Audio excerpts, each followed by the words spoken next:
We wanted the audience to feel that this stuff is really happening. It's the film that won Leo his Oscar, Inarritu his second in a row, and Lubezki his third in a row. But accolades aside, it's an incredible triumph in filmmaking. Lubezki had to adapt his shooting style, Inarritu had to shoot in chronological order, and Leo had to wear a bear. As for today's video, I'll be looking at the equipment Lubezki chose, his lack of lighting, how he created the brutal look, as well as the DI process, because it was a long one.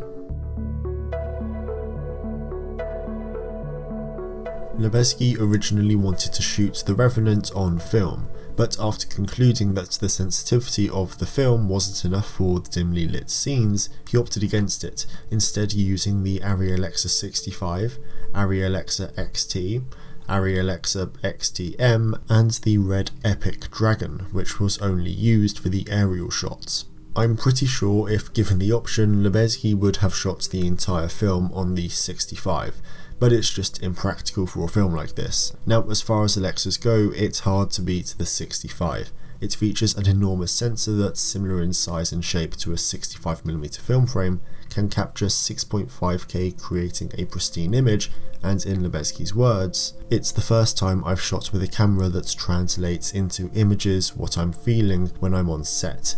It's a beautiful, beautiful image." The XT range, which stands for Extended Technology, was released back in 2013 and is basically the renewed version of the Alexa, with direct raw recording, improvements on the ND filter, which would have been important in a film like this, and a 4x3 sensor. The M, however, is a bit more interesting, as it's featured a detachable sensor, making handheld much easier. As we can see here, Lubezki would have someone, whether it's an AC or not, I don't know, hold the brains of the cameras on their back, with Lubezki then holding only the sensor and the lens. With the digital cameras, we discovered there was a mystery and intrigue in tone and mood to images shot at different times of day that did just not appear on film. Lubezki paired these with Arri Prime 65 lenses, which were only used on the 65, Light Summilux Cs, Zeiss Master Primes, and Ingenue Optimos on the Dragon. You don't really have much choice when it comes to lenses on the 65, with 5 sets of primes and 3 sets of zooms. However, I have noticed that whenever DPs use the 65, they tend to lean towards either the DNA primes or the 65 primes. All of the lenses Lubezki chose have insanely good image quality, allowing for an ultra sharp image. As you will note when watching, the film is extremely wide as well, so it's a good thing the lights went down to 16mm and the master primes down to 12mm.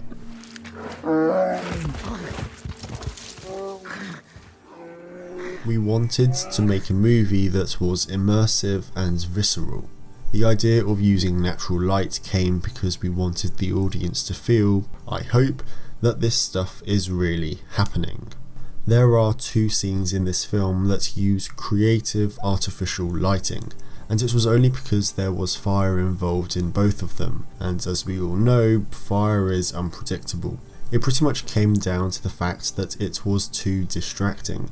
Lubezki did want to use the natural flicker as illumination, but the wind was just too strong, so instead he created a cushion of light on a dimmer, then let the fire flicker as normal, but the artificial light kept it constant.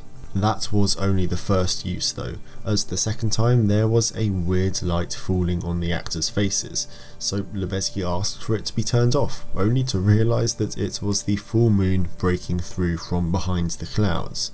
To fix this, they built a 40 by 30 foot wall to block out the moonlight. Everything else was the same though. Apart from that, there really isn't much to add when it comes to the lighting of this film, as that was pretty much the extent of it. But this segment still feels too short, and there are actually a few positives to using natural light over artificial, the main one being the setup times, which is vital in a film set completely outdoors. And unlike in a film like 1917, you don't necessarily have to wait for overcast, so you can shoot whenever you are ready. However, as Lubezki notes in an interview, sometimes it's just not interesting, as at 1 PM it could look like a bland, deserted space. yet as the sun disappears, the same location becomes a mysterious one. The more important aspect for this film, however, is the simple fact that natural light naturally looks raw, and that's what Lubezki was striving for in this film. Sure, he could have created a similar feeling through artificial light. I mean, he is a master at it, but why would you when you can get this without doing anything? Natural light is also pretty much everywhere, so they didn't have to worry about availability, or price for that matter. As we were in a place without urban light contamination, sometimes we used the silvery light of the moon, and you will see stars in the movie. One night we also captured the green shaft of light of an aurora borealis. It's one of the most mysterious, moving and beautiful things I have ever shot.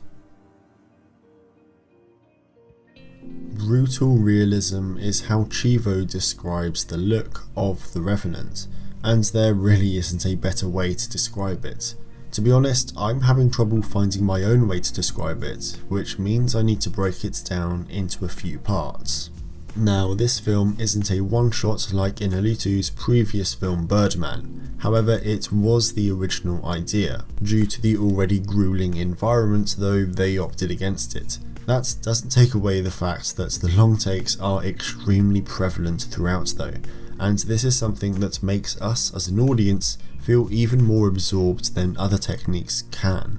It allows us to live in the world for more than say 8 seconds at a time, and it's not like we're staying there for impact, it's more like we're there to indulge in the story. Which leads me on to another thing. The use of wide-angle lenses is dominant, and I can't recall seeing anything above maybe 24mm.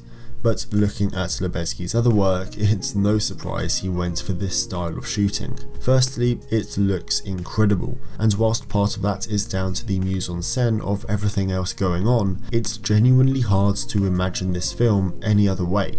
It wouldn't feel the same through a 50mm lens, and it wouldn't walk us through the story as if we were there. And whilst I know a 12mm lens isn't what we see through our eyes, Lubezki doesn't have to switch between close-ups, wides and establishing shots to immerse us. He does it all in just one. A lot of the look, however, does seem to be down to the use of handheld, and I think it's possibly the most vital in making us as an audience feel fully immersed in the film.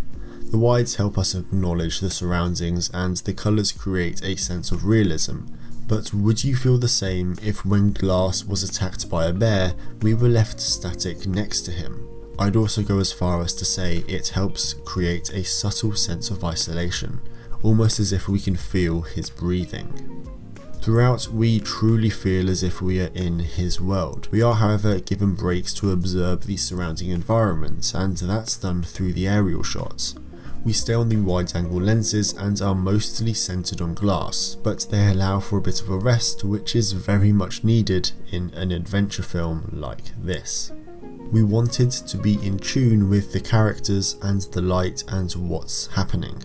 Alejandro likes the camera to look slightly accidental, as if you have maybe missed something or you arrived slightly late. It gives the audience a feeling of the suddenness of events. This is a film about the performances and about the locations, obviously the story as well. And the first thing that comes to my mind is the making it realistic aspect. Films like Birdman and Children of Men have moments where they feel real, and as though we are actually there. But there isn't a single moment in The Revenant where it feels like we're sat behind a screen. The expensive wide shots bring us into the world of Glass, the colours feel organic and as though that's how we would actually see them, and the movement, well, it's invisible, and I mean that in the best possible way. It fits so perfectly into the story that we don't even realise that it's there. Chivo always knew it would be an extremely complex undertaking, and that he would not have the typical lighting support and setups. In fact, he planned strategically based on the fact that he would have no control. People seem to really love the look of The Revenant, and why wouldn't you? But there's only so much Chivo could do in camera, and that's where DI comes in. Now, due to the little control he had on set, Lubezki knew exactly what he wanted to do when it came to the DI process, which mainly consisted of darkening backgrounds, lightening the faces, and changing the sky. But it gets way more interesting than that, as Technicolor changed the lighting in the scenes, whether it was through the shadows that fell on the face of a character or adding more detail to the surroundings. In fact, there were 10 VFX artists who would hand animate mats and then perform roto work on the faces and bodies of the characters, assuring that the key light, backlight and shadows were hitting exactly where Lubezki wanted them to, and making sure they did so in a completely natural way. Overall, Lubezki transports us into the world of Hugh Glass. His choice of lenses give this film its iconic aura of vastness. The colour creates a sense of realism that can make you feel cold. The movement absorbs you into the world of Glass, and that fourth wall break at the end. I can only imagine what it would have been like to watch it in a theatre. Quick thanks to Mr. Thief, Random Film Student and Shaka Phillips for this suggestion. Anyway, I hope you enjoyed this video. You know what to do if you did. If you have a recommendation for an analysis, leave it down below. Thank you so much for watching, and maybe I'll see you next time. Bye.